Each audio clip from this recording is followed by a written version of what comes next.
परम पूज्य गुरुदेव और वंदनीय माता जी की चरणों में कोटि कोटि प्रणाम।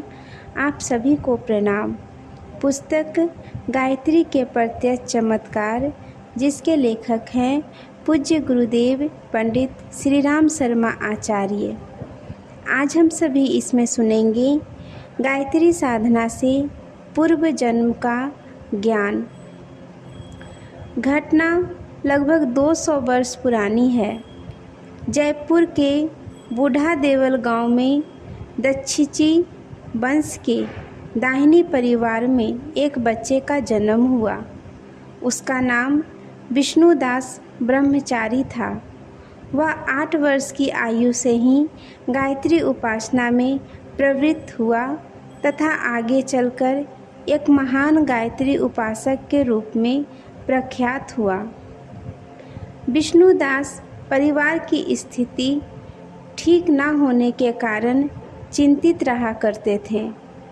भला माँ से क्या छिपा था। एक रात माँ गायत्री ने स्वप्न दिया, अमुक स्थान पर जमीन में धन गिरा है, अपनी आवश्यकता अनुसार खोद कर निकाल लो।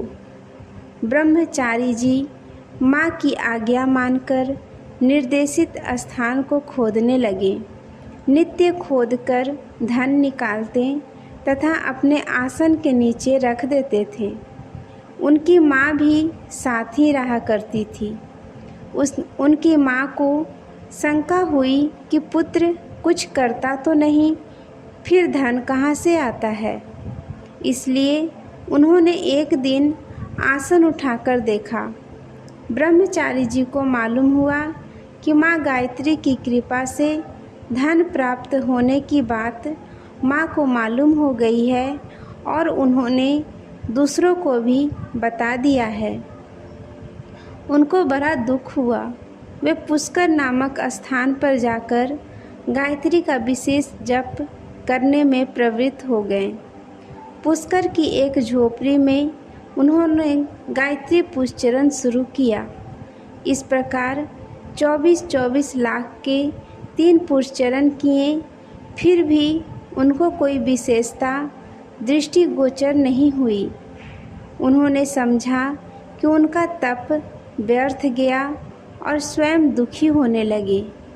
एक दिन उन्होंने देखा कि उनके पीछे 3 बड़ी बड़ी चिताएं जल रही हैं और आकाशवाणी हुई कि जन्म जन्मांतरों में तुमने 3 ब्रह्म हत्याएं की थी, जो इस तप के प्रभाव से निर्मूल हो गए।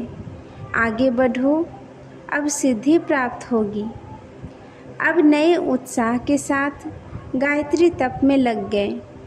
तप के तेज से सर्वत्र उनकी कीर्ति फैल गई। बड़े बड़े राजा उनकी झोपड़ी की धूल सिर पर लगाने लगे। जयपुर और जोधपुर के महाराजा स्वयं उनकी सेवा में उपस्थित होने लगे। उदयपुर के महाराजा ने अपने यहाँ उनको बुलाने का भारी आग्रह किया। ब्रह्मचारी जी ने कहा, हमारे पुष्चरणों की पूर्णाहुति ब्रह्मभोज, दक्षिणा आदि से नहीं हुई है, इसलिए हम कहीं नहीं जा सकते। महाराजा ने स्वयं पूरा करने का वचन दिया और ब्रह्मचारी जी को जयपुर ले गए।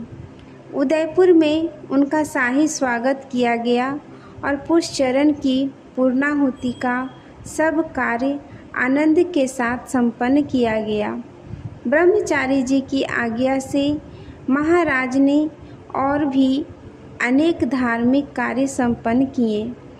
महाराज के कल्याण के लिए दोषों और पापों से के निवारण के लिए ब्रह्मचारी जी ने काल पुरुष का दान नामक एक उल्लेखनीय कृत कराया। सुवर्ण 8 धातुओं नवरत्नों से एक काल पुरुष की मूर्ति बनवाई। उनकी शास्त्रोक्त विधि से भूत शुद्धि और प्राण प्रतिष्ठा की। कहा जाता है कि कोई ब्राह्मण काल पुरुष की मूर्ति का दान लेने आता था, उसको मूर्ति स्पष्ट दान न लेने के लिए संकेत करती थी। परिणाम स्वरूप उसे लेने के लिए कोई तैयार नहीं हुआ। अंत में जिसका वंश कई पीढ़ियों से गायत्री का परम उपासक था, ऐसा एक ब्राह्मण दान लेने के लिए तैयार हुआ।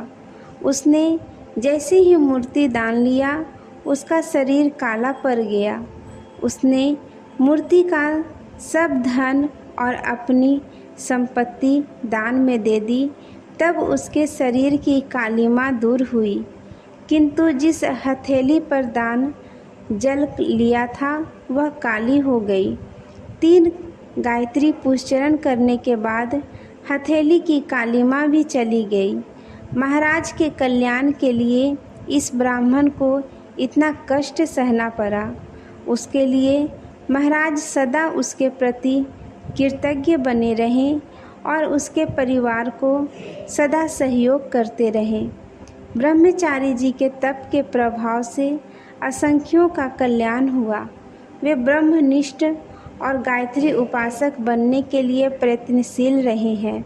उनके प्रभाव और उपदेश से कई ब्राह्मणों ने गायत्री की शरण ली और परम कल्याण का लाभ प्राप्त किया है। आज के लिए यहीं तक। आप सभी को धन्यवाद। जय माँ गायत्री।